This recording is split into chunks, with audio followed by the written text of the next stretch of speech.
సాయంకాలపు మండలకాల శుభాలు వందనాలు తెలియజేస్తున్నాను. ఆరాధన సమయమైంది. ప్రార్థనతో ఆరాధన ప్రారంభం చేద్దాం. ప్రార్థన చేస్తున్నాం.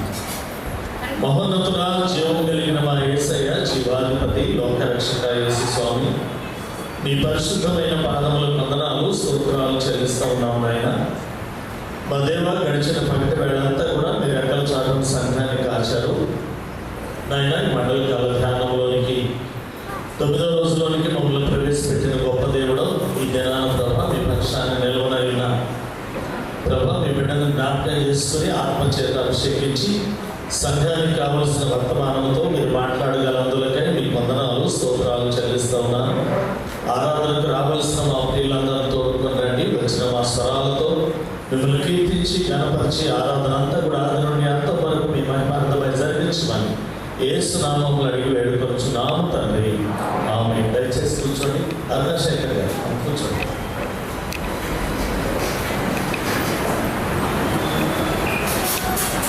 సాయంకాల ఆరాధనలో కీర్తనలు ఆంధ్ర క్రైస్తవ కీర్తన పుస్తకంలో 343వ కీర్తన పాడుతూ దేవుని మహిమపరుస్తూ ఆరాధనలోకి ప్రవేశిస్తాం.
కృష్ణ త్వరగా రమ్ము.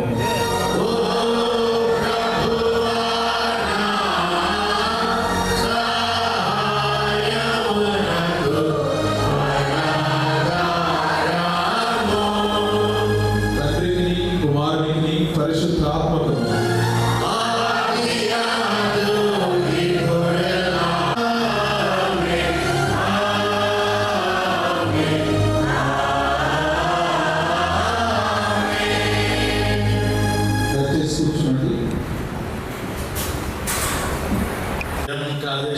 గారు చదివించాలని మనం చేస్తూ ఉన్నాము. పత్రిక పాఠ్యభాగం రోమా పత్రిక 3వ అధ్యాయం 21 నుండి 31 వచ్చిన వరకు ఉన్న భాగాన్ని కె అరుణాకృష్ణ గారు చదవాలని మనం చేస్తూ ఉన్నాము. పాత నిబంధన పాఠ్యభాగం కాదేశ్ కుమార్ గారు 18 నుంచి 20 వచనం. మీ కారణంగా 7వ అధ్యాయము 18 నుండి ప్రారంభం. తన స్వాస్థ్యంలో శ్రేష్ఠించిన వారి దోషము పరిహరించి వారు చేసిన అతిక్రమముల విషయమై వారిని క్షమించి దేవుడైన మీకు సమరైన దేవుడున్నాడా? ఆయన అనుగ్రహం చూపలేదు, సంతోషించి వాడు కనుక నిరంతరము కోపం ఉంచదు. ఆయన మరలా మన యందు జాలిపడును, మన దోషములను అణచివేయును. వారి పాపములన్నిటిని సముద్రపు అగాధములలో నీవు పడవేయును. పూర్వకాలమున నీవు మా పుత్రుడైన అబ్రహాము యాకోబులకు ప్రమాణం చేసి సత్యమును కనికరమును అనుగ్రహించుడు. ఏర్పాటు చేయబడినటువంటి దేవుని అత్యంతపడి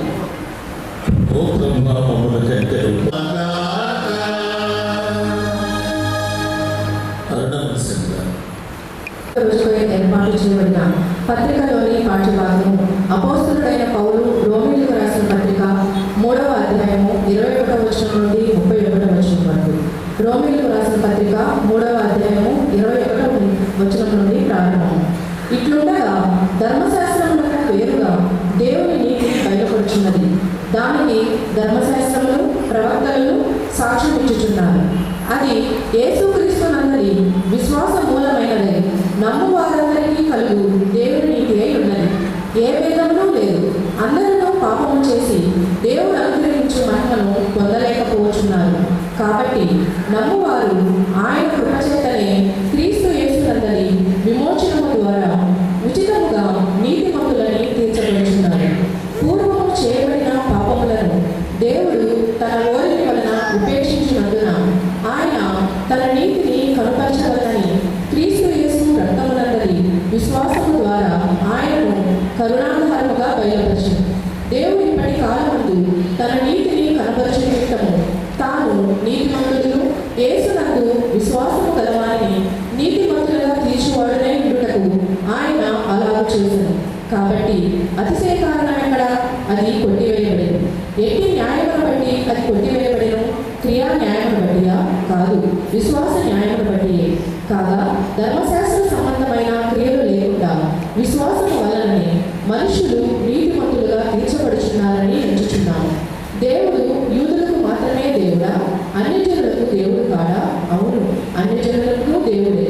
దేవుడు ఒకడే కనుక ఆయన సున్నతి గలవారిని విశ్వాస మూలముగాను సున్నతి లేని వారిని విశ్వాసము ద్వారాను నీతిమంతులుగా తీర్చును. విశ్వాసము ద్వారా ధర్మశాస్త్రము నిరతము చేయుచున్నామా? అట్లా రాదు, ధర్మశాస్త్రమును స్థిరపరుచుతున్నాము. ఏర్పాటు చేయబడిన పత్రికలోని పాఠ్యభాగం మరి ఈరోజు మనకి దైవ సందేశాన్ని అందించేవారు శ్రీమతి బి అరుణాశేఖర్ గారు. దేవుని నీతి అనే అంశం ద్వారా మనకి వారు దైవ సందేశాన్ని అందించడం గాను ఆంధ్ర క్రైస్తవ కీర్తన పుస్తకంలో నుండి 203వ కీర్తన పాడుతూ దేవుని మహిమపరుస్తూ వాక్య ధ్యానంలోకి ప్రవేశిస్తున్నాం.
కృపయు సమాధానం కలుగునుగాక.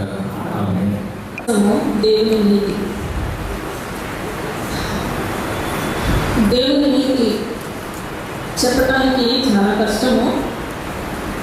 అది వర్ణించలేనిది, కొలమానం లేనిది. అయితే మరి సాంతల గ్రంథంలో ఒక మాట ఉంది. అంటే నీతి మాటల గురించి కొంత చెప్పచ్చు.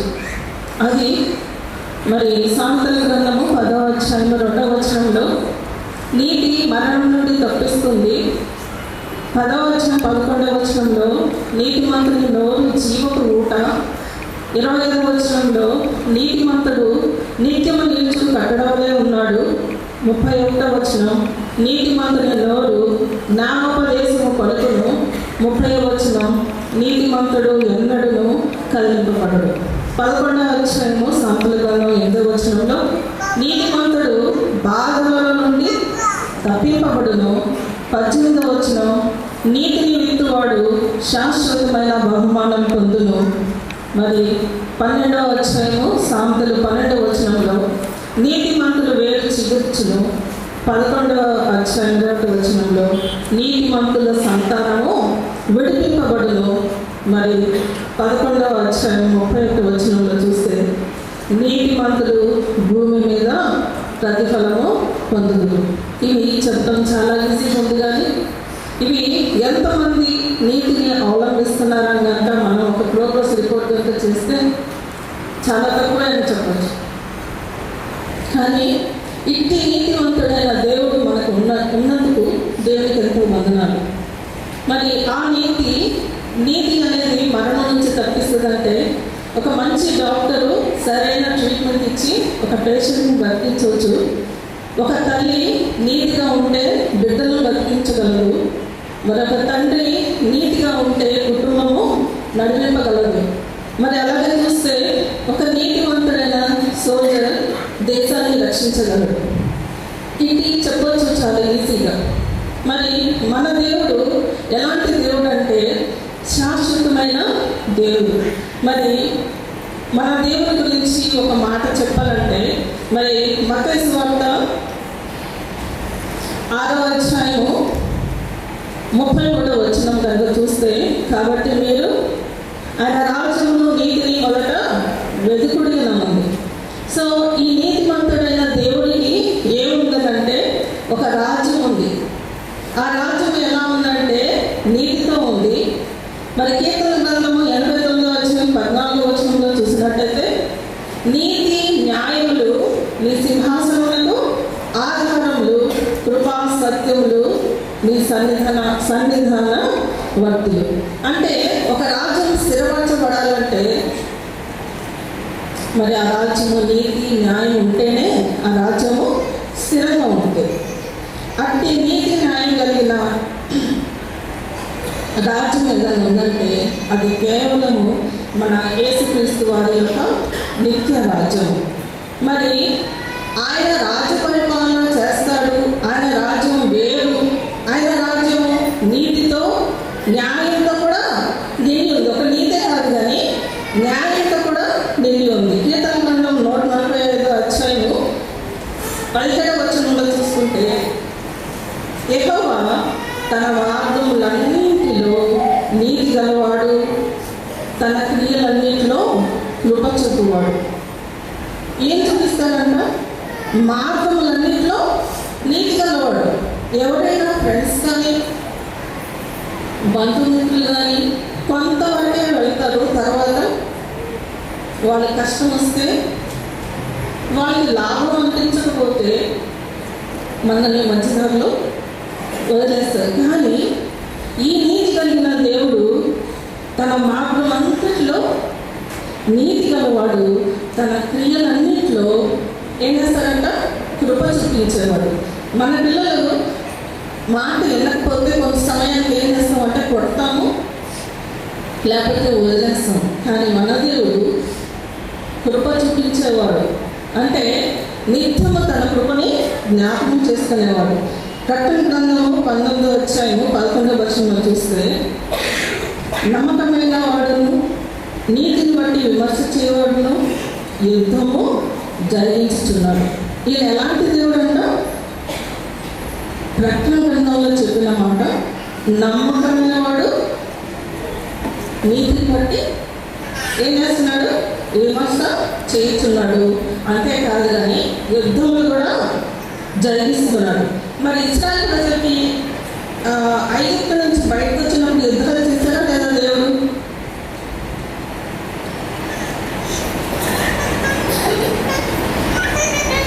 ఐగుప్తు నుంచి బయటకు తీసుకొచ్చిన తర్వాత దేవుడు యుద్ధాలు చేశాడు. ఇశ్రాయేలు ప్రజలకు యుద్ధం చేయటం రాదు. బానిసలుగా ఉన్న వారిని దేవుడు ఏం చేస్తూ వచ్చాడంటే వారి పక్షంలో యుద్ధం కూడా చేశాడు.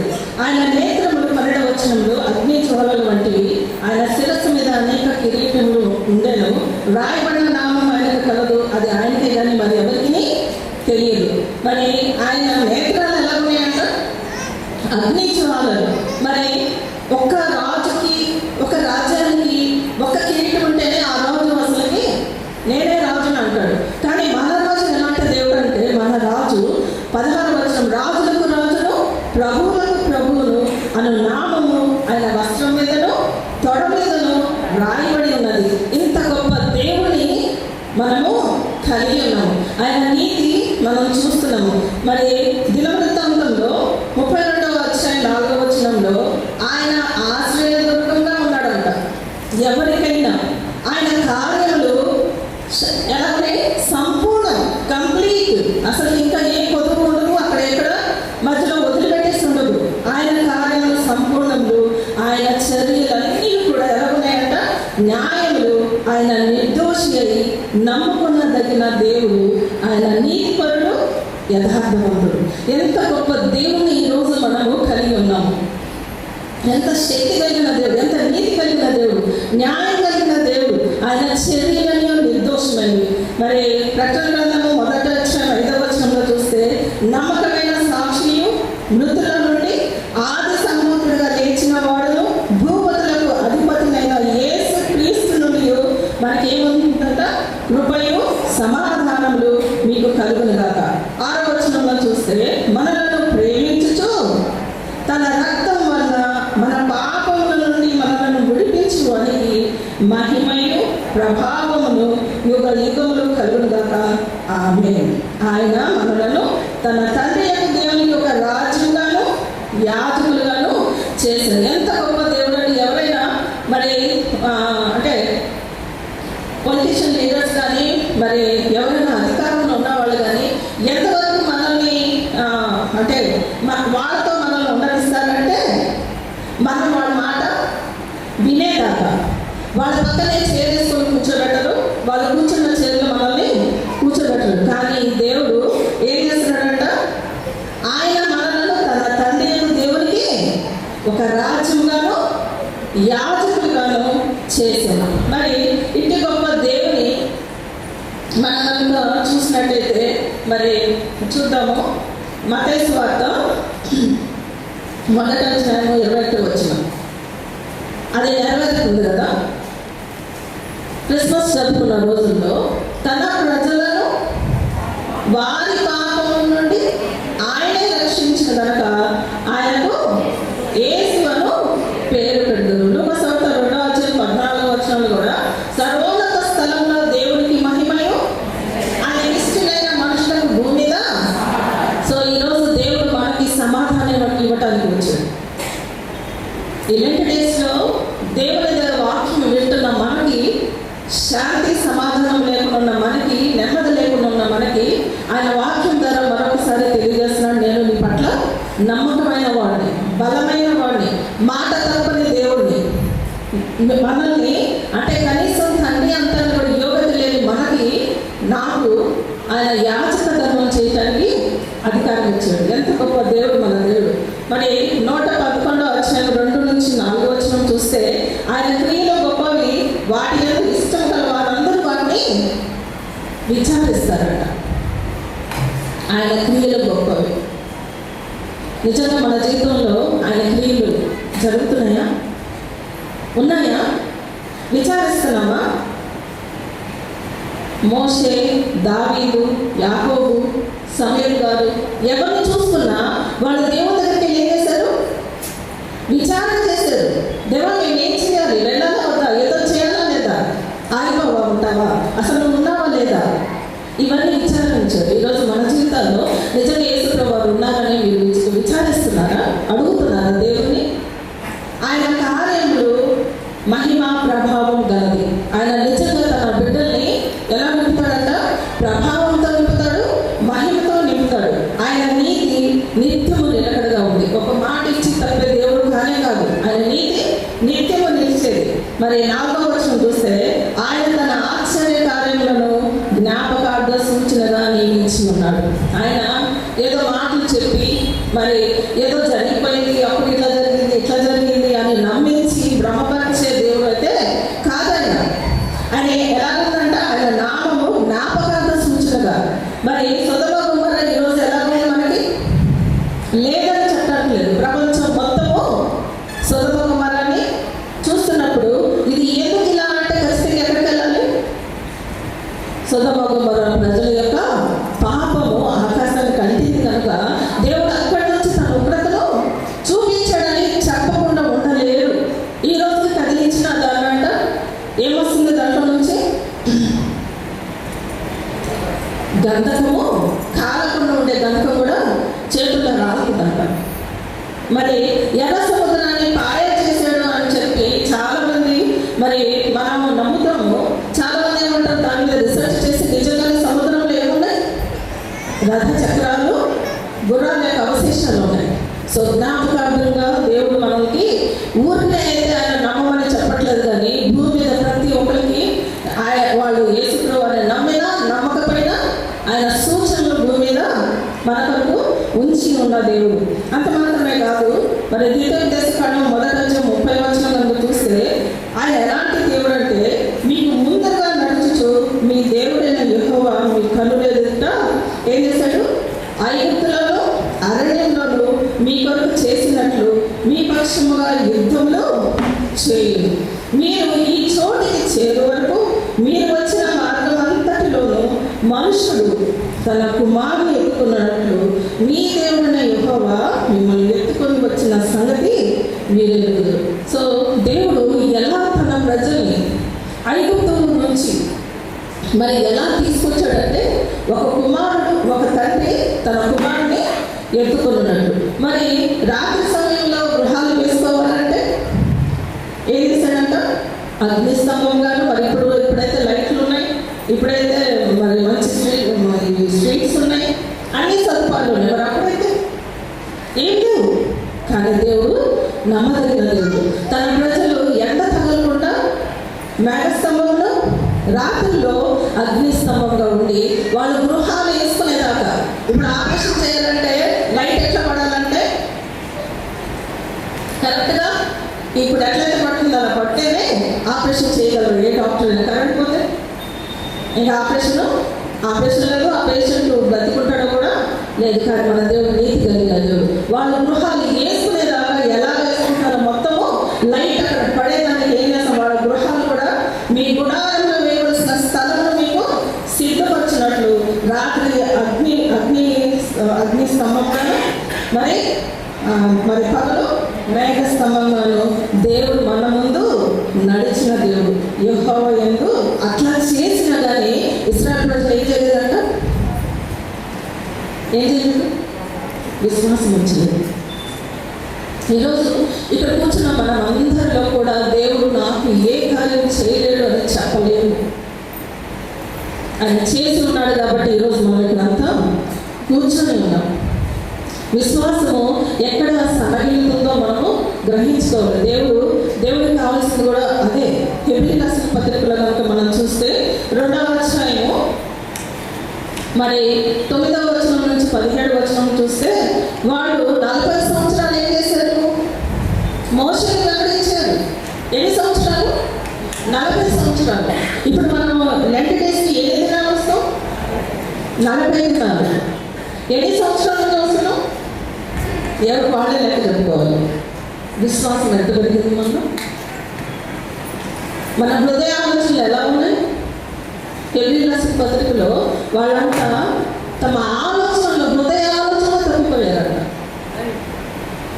ఈరోజు మన జీవితంలో కూడా దేవునికి కష్టం కలిగే ఆలోచన, దేవుడు చేయలేడని సనగటం, గొనగటం, ప్రతిదీ వినేదండి మన దేవుడు. ఆయనకి వినకుండా లేడు అని అంటానికి లేదు. సో ఇక్కడ అంటాడు 3వ అధ్యాయం చూడండి, రోమీయులకు రాసిన పత్రిక 3వ అధ్యాయము 21-23 వచనంలో అంటాడు, ఏ భేదం లేదు, అందరూ పాపం చేసి దేవుడు అనుగ్రహించి మహిమలో. ఈరోజు మనకు మహిమ ఉందా? పాపం అనుకుందా? మనలో పాపం అనుకుంటే దేవుని మహిమను మనము ఎప్పుడు చూడలేదు. రోమీయులకు రాసిన పత్రిక 2వ అధ్యాయం 13వ వచనంలో ఒక మాట ఉంటుంది, ధర్మశాస్త్రం విలువారు ఆయన దృష్టికి నీతిమంతులు కారు, కానీ ధర్మశాస్త్రాన్ని అనుసరించి ప్రవర్తించే వారే నీతిమంతులుగా.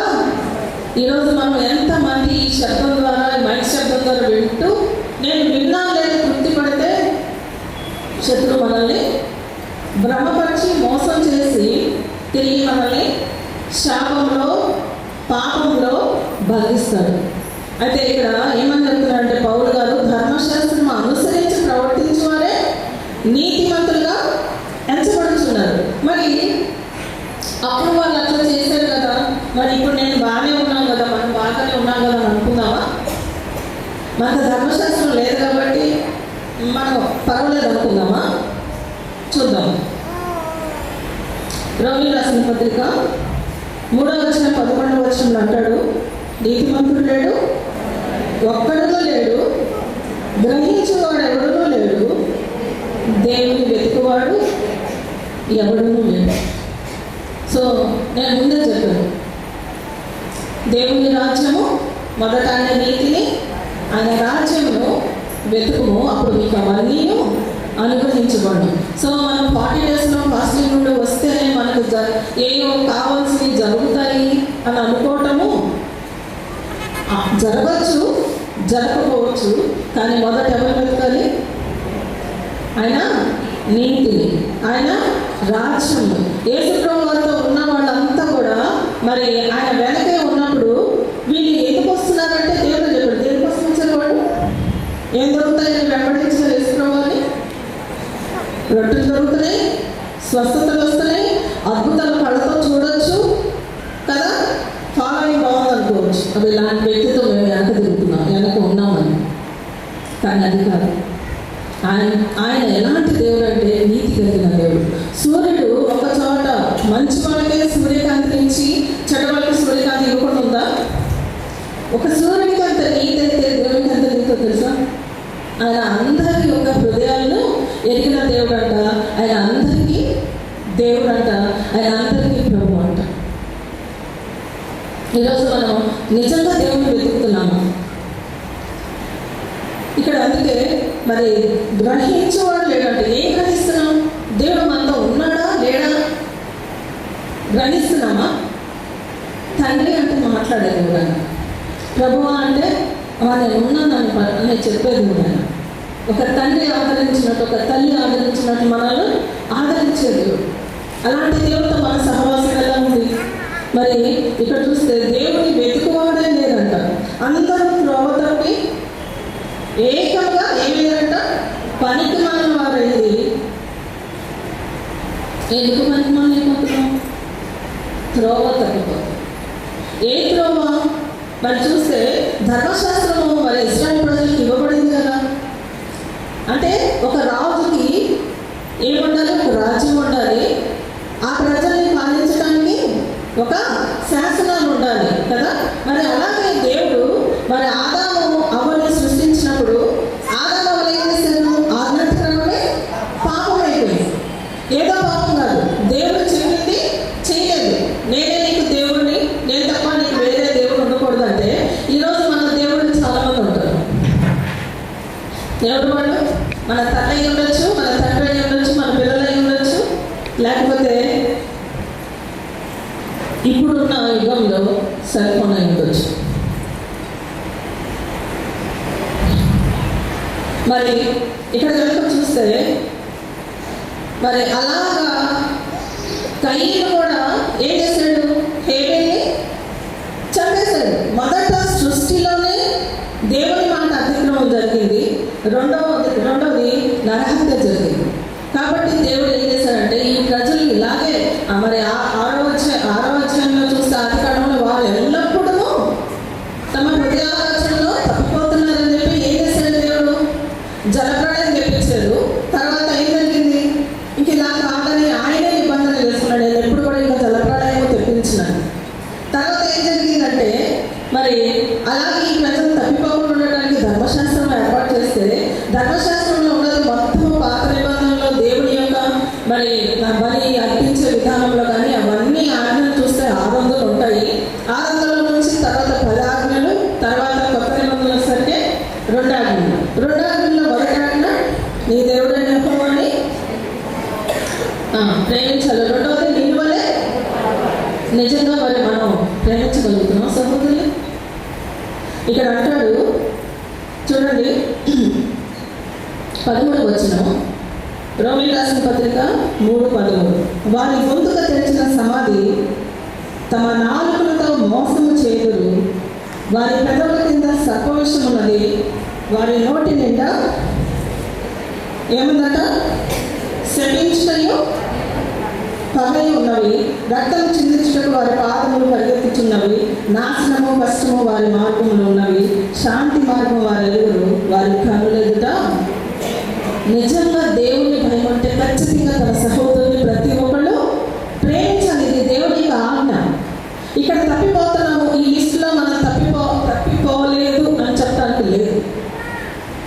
అందుకే మరి రోమీయులకు రాసిన పత్రిక 3వ వచనం 4వ వచనం అంటాడు, నీ మాటల్లో నీవు నీతిమంతుడిగా తెచ్చుకున్నట్లు నీవు వ్యాజమాడినప్పుడు గెలిచినట్లు అని వ్రాయబడిన ప్రకారము ప్రతి మనుషుడు అబద్ధికుడు కానీ దేవుడు సత్యవంతుడు కాక దేవుడు. ఎక్కడ తప్పించుకున్నాం మనం?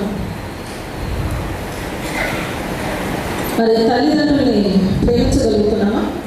నిర్గమకాండము 23వ వచనంలో 10 ఆజ్ఞలు ఉన్నాయి. దాంట్లో ఏముంది? ఆకాశం కింద ఎన్ని ఉన్నాయి కదా, సరే నేను అక్కడ దాకా వెళ్ళట్లేదు.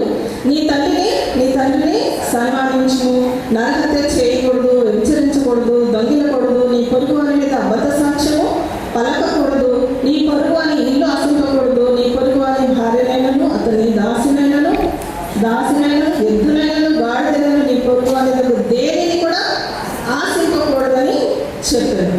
మరి ఇవన్నీ చెప్పిన తర్వాత ఒక్కసారి నిర్గమకాండము 20వ వచనం,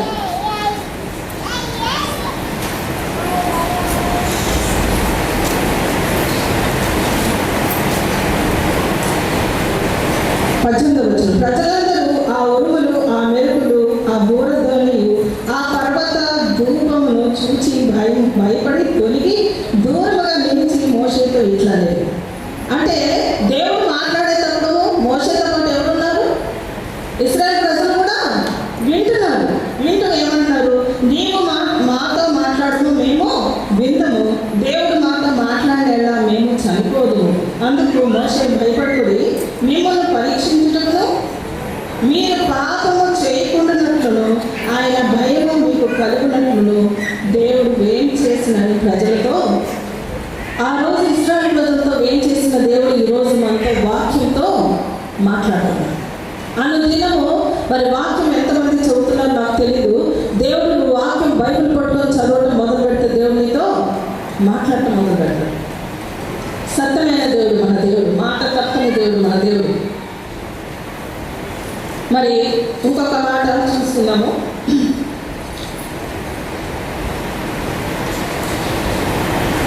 కీర్తన గ్రంథము 5వ అధ్యాయం 4వ వచనంలో, నీవు దుష్టత్వమును చూచి ఆనందించు దేవుడు కావు, చెడుతనమునకు నీ యొక్క చోటు లేదు. మరి దేవుడు ఒక మనిషిని చూడాలంటే చెడుతనం అంటే చూడడంట.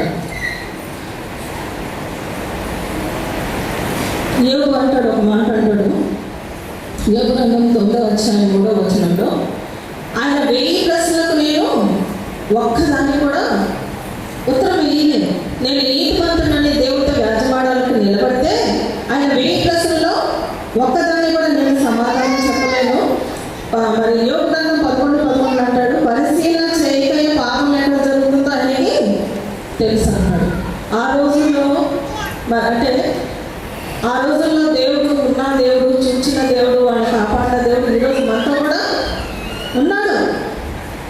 మనల్ని కూడా చూస్తున్నాడు. మరి చూస్తున్నాడు అనే దానికి ఒక చిన్న ఎగ్జాంపుల్ చెప్తాను. పాత నిబంధనలో సొదొమ గొమొర్రా అయితే ఈ రోజుల్లో మనకి లాస్ ఏంజల్స్లో జరిగిన వైల్డ్ ఫైర్ కదా, అది గోల్డెన్ గ్లోబ్స్ అవార్డ్స్ జరిగినప్పుడు వాళ్ళు ఒక మాట అన్నారు. ఏమన్నారు? God is zero. వాళ్ళన్న కొద్ది రోజులకి ఏం జరిగింది? భయంకరమైన వైల్డ్ ఫైర్ అంటారు. ఏదో ఒక చోట తగలబడటం కాదు. ఎన్ని ఎకరాలు తగలబడ్డాయంటే 28,000 ఎకరాలు తగలబడినాయి. దేవుని ఉగ్రత. 12,000 భవనాలు ధ్వంసమైనాయి. ఆస్తి నష్టం సుమారుగా 5 లక్షల కోట్లు. దాన్ని ఆపటానికి 7,500 మంది ఫైర్ సిబ్బంది 3 రోజులు ప్రయత్నిస్తే ఆ యొక్క అగ్ని ఆగి దేవుని ఉగ్రత ఆ రోజు ఎట్లా ఉంది, ఈరోజు కూడా అట్లాగే ఉందనడానికి ఇది ఒక రుజువు. బ్రెజిల్లో కూడా మరి వాళ్ళు దేవుని సృష్టిని ఎగతాళి చేస్తూ సాతాన్ని మరి దేవుని సృష్టి ఎలాగా జరిగిందో ఆయన పుట్టుక, ఆయన మరణము, పునరుత్థానం అంతా కూడా ఎగతాళిగా బ్రెజిల్ వీధుల్లో వాళ్ళు ఊరేగించినప్పుడు 24 గంటలు కాలేదు. ఏ వీధిలో అయితే యేసుప్రభువు వారిని ఆయన సృష్టిని ఎగతాళి చేశారో ఆ వీధిలో జలప్రళయం వచ్చింది, వరదలు వచ్చాయి. దేవుడు నిన్న నేడు ఏకరీతిగా ఉన్న దేవుడు. ఆయన మార్పు చెందని దేవుడు. నిన్ను చూస్తున్న దేవుడు, నిన్ను రక్షించడానికి ఆయన సిద్ధంగా ఉన్న దేవుడు. యోబు అంటాడు, మా ఇద్దరి మధ్య చెయ్యి ఉంచదగిన మధ్యవర్తి మాకుంటే మేలు అంటాడు. ఈరోజు మనం చేసిన దోషాలకి, మనం చేసిన పాపాలకి, నేను చేసిన పాపాలకి, నేను చేసిన దోషాలకి నా మధ్యవర్తి ఎవరైనా ఉన్నారంటే సిలువ వేయబడిన యేసుక్రీస్తు. ఆయన రక్తము, ఆయన సిలువ రక్తము. ఎవరెవరు ఆయన విశ్వాసం ఉంచుతారో, ఎవరెవరు ఆయన వైపు చూస్తారో ఆయనకి ఏం కలగబోతుంది? రక్షణ దేవుడు ఇవ్వబోతున్నాడు, విడుదల ఇవ్వబోతున్నాడు.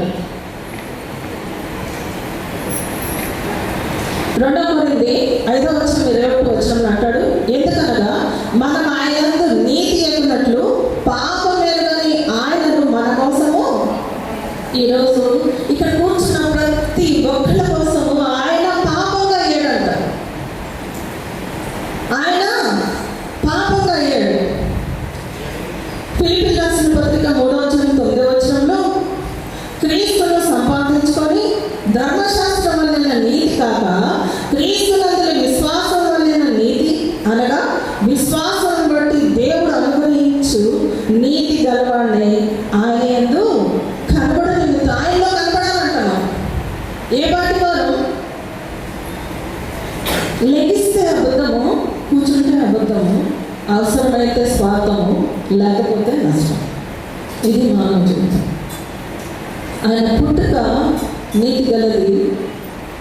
ఆయన నిలువెల్ల నీతిపరుడు, న్యాయపరుడు, నమ్మదగినది. ఆయనలో కనపడటానికి మన కోసం బలైన దేవుడు. రోమీయులకు రాసిన పత్రిక 3:26 క్రీస్తు యేసు రక్తమందరి విశ్వాసము ద్వారా ఆయన కరుణాధారలు బయలుపరచెను.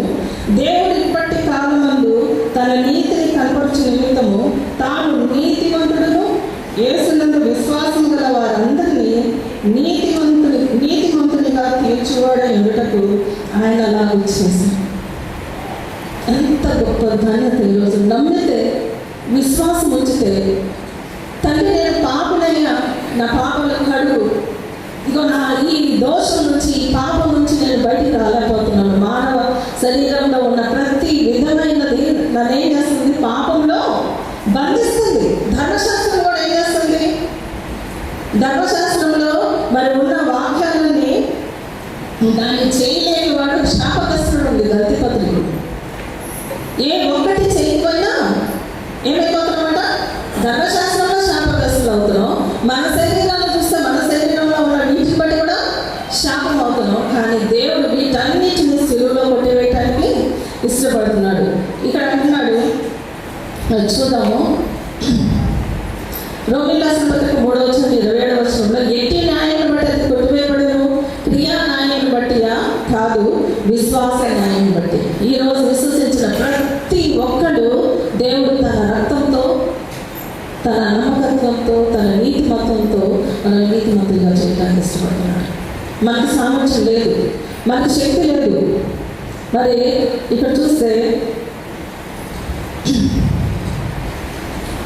యోహాను రాసిన పత్రిక 12:46-47 నేను లోకమునకు వెలుగుగా వచ్చి ఉన్నాను, ఎవడైనా నా మాటలు విని వాటిని గై కొనకుండిన ఎడల, ఏమంటున్నాడు?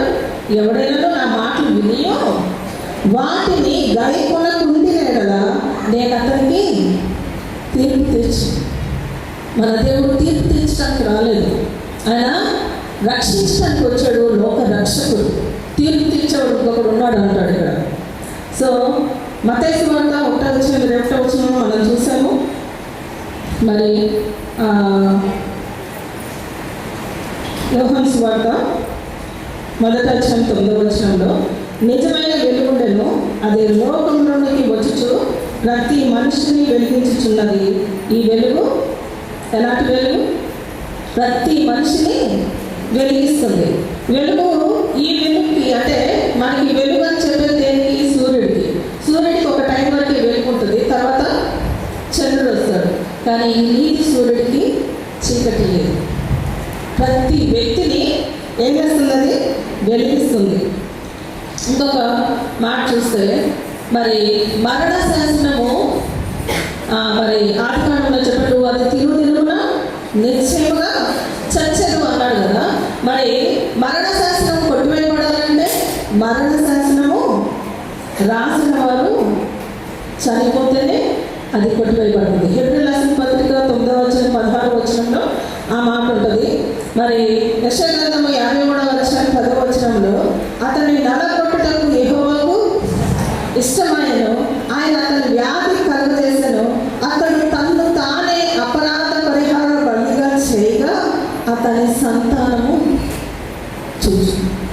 ఎవరన్నా మనం అతని సంతానమే చూస్తారంట. మోషే మరి అరణ్యంలో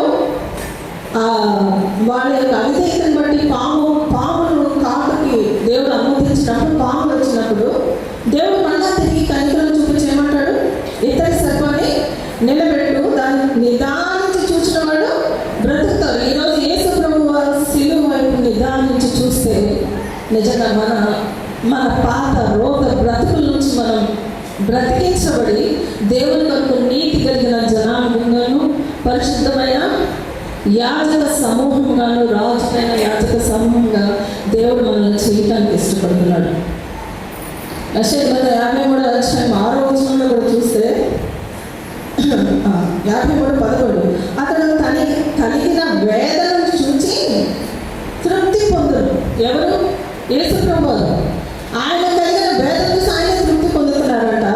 నీతిమంతుడైన నా సేవకుడు జనుల దోషమును భరించి తనకున్న అనుభవ జ్ఞానం చేత అనేకులను నిర్దోష అనుభవ జ్ఞానం, తండ్రి యొక్క చిత్తం చేయటము యేసుప్రభువు వారికి తెలుసు.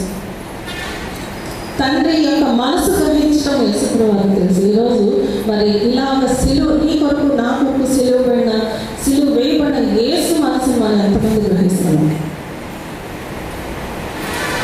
1 కొరింథీ 11:24 ఇది నీ కొరకైన నా శరీరము నన్ను జ్ఞాపకం చేసుకున్నట్టుకే దీనిని చేయుడి. ఎంత గొప్ప దేవుడు అంటే తన బిడ్డల కొరకు ఏమి ఇచ్చాడు? మన బిడ్డల కొరకు మనం ఏమిస్తామంటే మనము ఆశ్రయిస్తాము. దేవుడు కూడా కృప కలిగిన దేవుడు ఏమిచ్చాడు తెలుసా? తన పరిశుద్ధమైన శరీరాన్ని ఇచ్చాడు. 25 ఇది నా రక్తం వలనైనా కొత్త నిబంధన. లూకాసు సువార్త 22:16 దేవుని 15 చూస్తే నేను శ్రమ పడక మునుపు మీతో కూడా ఈ పస్కా భుజింపవలనని మిక్కిలి ఆశపడితిని. 16 దేవుని రాజ్యంలో నెరవేరు వరకు ఇక ఎన్నడూ దానిని భుజింపు. ఈరోజు ఎంతమంది శుక్రవారం దేవుని యొక్క రక్తాన్ని, దేవుని యొక్క శరీరాన్ని, బల్లను అంటే ఆయన యొక్క రొట్టెను తీసుకుంటున్నాను. ఒకవేళ ఇంకా తీసుకోకపోతే మీరు ఇదే సమయం ఈ రోజే దేవుని వైపు చూస్తే నిజంగా మీ విశ్వాసం ద్వారా మీరు బాప్తిసం పొంది ఏమవుతాం, మనము దేవుని బిడ్డలుగా ఉండగలం. నిజంగా సర్వ సమాజము మరి దేవుని యొక్క శరీరము, దేవుని యొక్క మరి ఆ యొక్క రక్తము తినటానికి దేవుడు ఇచ్చిన గొప్ప భాగ్యం.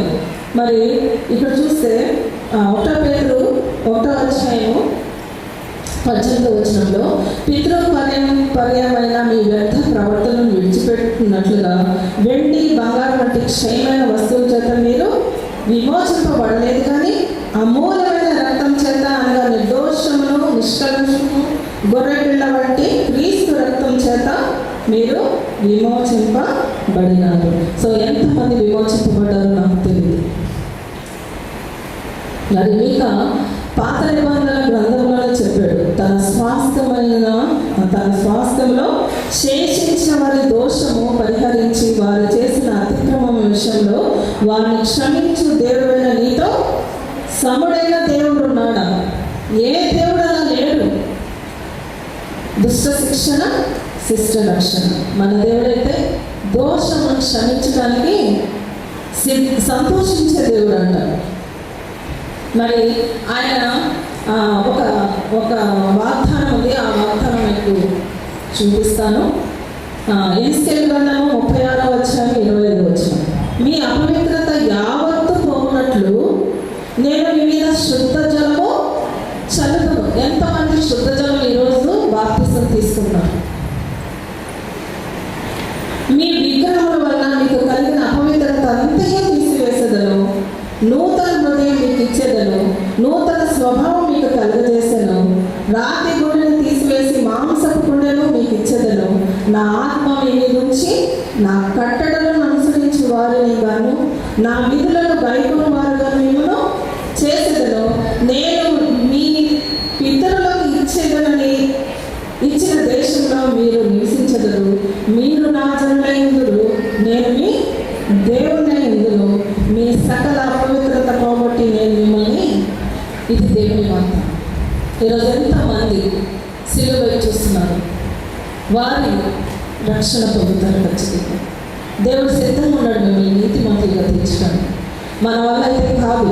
ఆయన పుట్టుకలో నీతి ఉంది, ఆయన యొక్క మరణంలో నీతి ఉంది, ఆయన యొక్క మరి ప్రతి ఒక్క దాంట్లో నీతి ఉంది.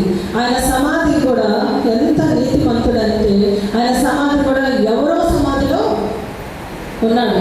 ఆయన దేవుడై ఉండి కూడా విడిచిపెట్టని భాగ్యం ఎంచుకోలేదు. కానీ ఎలా వచ్చాడంట? ఆయన మానవ ఆకారంలో వచ్చి దాసుల స్వరూపము ధరించి తను తాను రిక్తుడుగా చేసుకొని శిలువ మరణం పొందినంతగా తను తాను మరి ఆయన అర్పించినాడు. ఈరోజు అట్టి కృపతో దేవుడు మనందరినీ ఆయన రక్తంతో మనల్ని విమోచించాడు. సమస్తంగా దేవుడు సమాధానం యేసుక్రీస్తు వారి హృదయములకు తలంపులకు కావాలి ఉండగా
ప్రార్థన చేసుకుని అనంతరం కమ్యూనియన్ సర్వీస్లోకి వెళ్దాం. ప్రార్థనలోనికి మోకరించగలిగిన వారు మోకరించండి, మిగతా వారు ఏకీభవించండి. కొన్ని అనౌన్స్మెంట్స్ రేపు తెలియజేస్తాను. ఎందుకంటే కమ్యూనియన్ ఉంది, మన ఇంకో సమయానికి వెళ్ళాలి. ఈరోజు వచ్చినటువంటి కార్యక్రమాలన్నీ కూడా రేపు అనౌన్స్మెంట్ ఇవ్వబడుతుంది. ఈ విషయాన్ని గమనించాలి. ప్రాణ సంఘాన్ని మరొక మండలకాల ధ్యానంలోని 9వ దినంలోనికి నడిపించిన మా ప్రియ పరలోకపు నీ ఘనమైన శ్రేష్టమైన నామాన్ని బట్టి స్తోత్రాలు చేస్తున్నాము. చేరిన మేము మా స్వరాల ద్వారా స్తుతించాము, ఆరాధన ద్వారా నేను మహిమపరుచున్నా. నీ పక్షంగా నీ యొక్క దీన దాసనాన్ని నిలబెట్టి విత్తబడిన ప్రతి ఒక్క వాకును బట్టి నీకు స్తోత్రాలు చేస్తున్నాం. ఆయన విత్తబడిన యొక్క వాక్యము మా హృదయంలో నీరు కట్టి ఫలించటకు కావలసిన శక్తిని మా జీవితంలో మీరే ప్రసాదించండి. మా సెట్మార్క్స్ సెంటర్ దేవాలయం కలిగి ఉన్న ప్రతి ఒక్క కుటుంబాన్ని బట్టి ప్రార్థన చేస్తుంటున్నాం. బిడ్డలు చేస్తున్న ప్రతి ఒక్క ఉద్యోగ రంగాలు, వ్యాపార వృత్తుల్లో వారి యొక్క కష్టాతీతాన్ని నివేదికగా మార్చండి. పరీక్షల కోసం సిద్ధపడుతున్న బిడ్డలు బట్టి ప్రార్థన చేస్తుంటూ ఉండగా వారు రాస్తున్న ప్రతి ఒక్క పరీక్షలోనూ నేను కృపను దయచేసి సంయోజిత జ్ఞానంతో నింపి ఆ యొక్క పరీక్షల విజయవంతంగా రాసుకున్నట్టుకు కావాల్సిన శక్తిని విద్యార్థులకు మీరు అనిపించి నడిపిస్తారని కోరుచున్నామైనా సంఘంలో ఉన్న వృద్ధులు, యోజన సభ్యులు, అదేవిధంగా స్త్రీలు, పురుషులు, చట్టబిడ్డలు బట్టి ప్రార్థన చేస్తూ ఉంటున్నాం. వారికి కావాల్సిన క్షేమాన్ని, భద్రతను, మంచి ఆరోగ్యం చేత మీరు నింపి నడిపించండి. ఈ ఆరాధన ముగించుకొని మా సంఘ బిడ్డలు తిరిగి వారి గుణములు వెళ్తూ ఉండగా రాత్రి వేళ మంచి విశ్రాంతి దయచేసి ఈ ఆరాధన ముగించుకొని ప్రభురాత్రి సంస్కారంలో సిద్ధపడ్డకు కావాల్సిన శక్తిని మీరు అనిపించి నడిపిస్తారని కోరుచు యేసును వేడుకుంటున్నాం పరమ తండ్రి. ఆమేన్. పరలోకమందున్న మా తండ్రి, నీ నామం పరిశుద్ధపరచబడుగాక, నీ రాజ్యం వచ్చుగాక, నీ చిత్తము పరలోకమందు నెరవేరుచున్నట్లు భూమి యందు నెరవేరుగాక. మా అనుదిన ఆహారం నేడు మాకు దయచేయండి. మా అపరాధం చేసిన వారిని మేము క్షమించిన ప్రకారం మా అపరాధములను క్షమించుము. శోధనలోనికి తేక దృష్టి నుండి మమ్మల్ని తప్పించుము. రాజ్యము, శక్తియు, మహిమయు నిరంతరము నీవే ఉన్నవి. ఆమేన్.